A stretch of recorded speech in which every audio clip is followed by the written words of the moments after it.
The X6 since 2008 and then the smaller X4 since 2014 have got the cash registers ringing at BMW. Mercedes-Benz fired its GLE Coupe salvo last year, and now it's ready with the smaller GLC Coupe that will hit markets worldwide in 2017. We already drove the GLE Coupe and the car's been launched in India too. Now we are all set for the smaller coupe SUV from the three-pointed star, and I'm in North Italy's gorgeous Aosta Valley to test the car. What a gorgeous sight, isn't it? That is the very famous Matterhorn Peak, just sitting on the other side of the border in Switzerland, 4,478 meters tall, that is, which is just under 15,000 feet. Now, it's called Monte Cervino here in Italy. Who knew? Something new that I picked up for sure, and wanted to show you that, and also tell you, by the way, that on this nice winding mountain road that I've been driving on, it's the only spot that you can see that mountain from. So I'm surprised that there aren't lots of other cars. Let's make the most of that. Also a good time to talk about the styling on the GLC Coupe.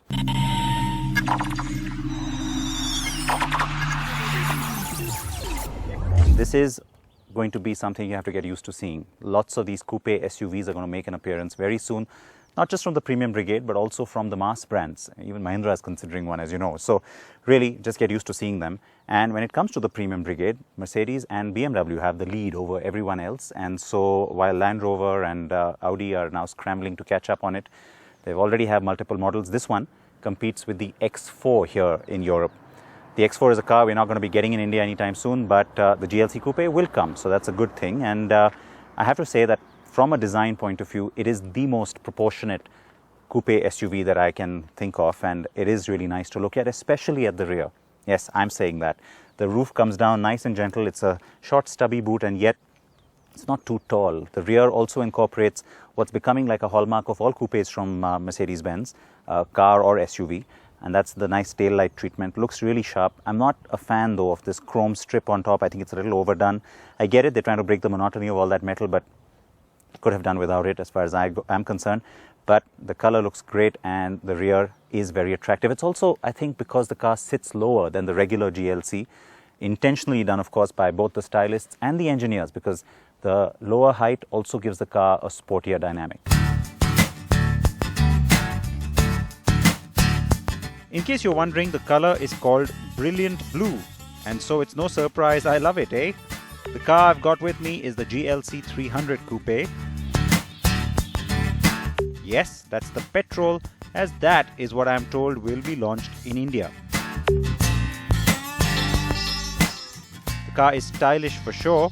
It stands 1602 millimeters high and 4732 millimeters long.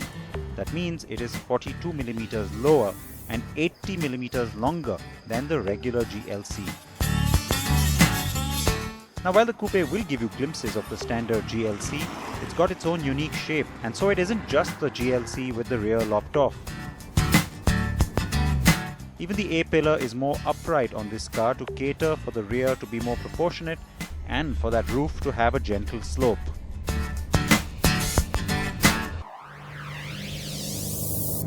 When you start driving the GLC Coupe, the first thing that grabs you, and this is, by the way, very different than how you feel when you drive the GLE and then the GLE Coupe. On this car, the first thing that grabs you is you feel like you're sitting a lot lower, so it feels sporty in its profile right from word go.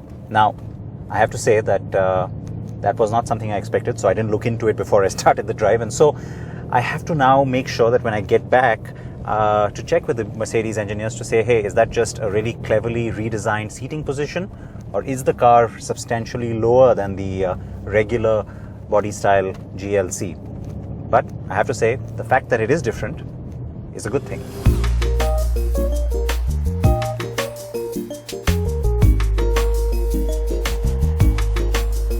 The location was perfect to test the agility of this car, as I got elevation changes and plenty of tight corners and hairpin bends to put it through the paces.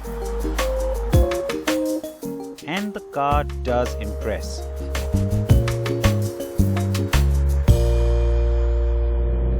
Now push the car through the corners a little bit hard, and you know what? It holds on. It's very precise.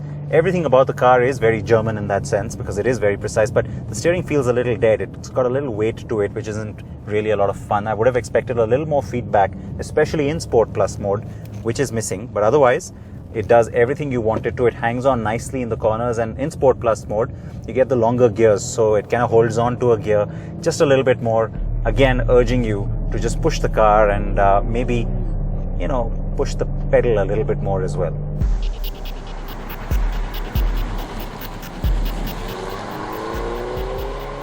It also sounds pretty good, I have to say.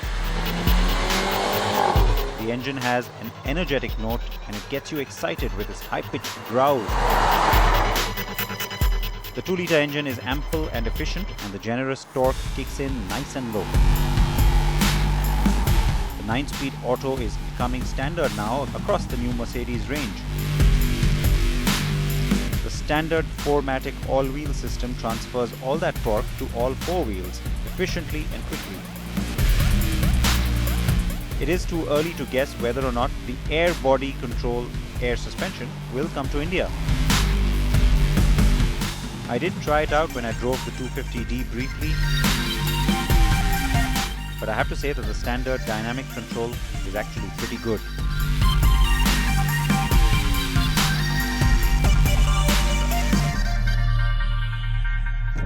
Mercedes says that this car is a lot more dynamic than the regular GLC, which means that it's not just 1 or 2 parameters that have been tinkered with.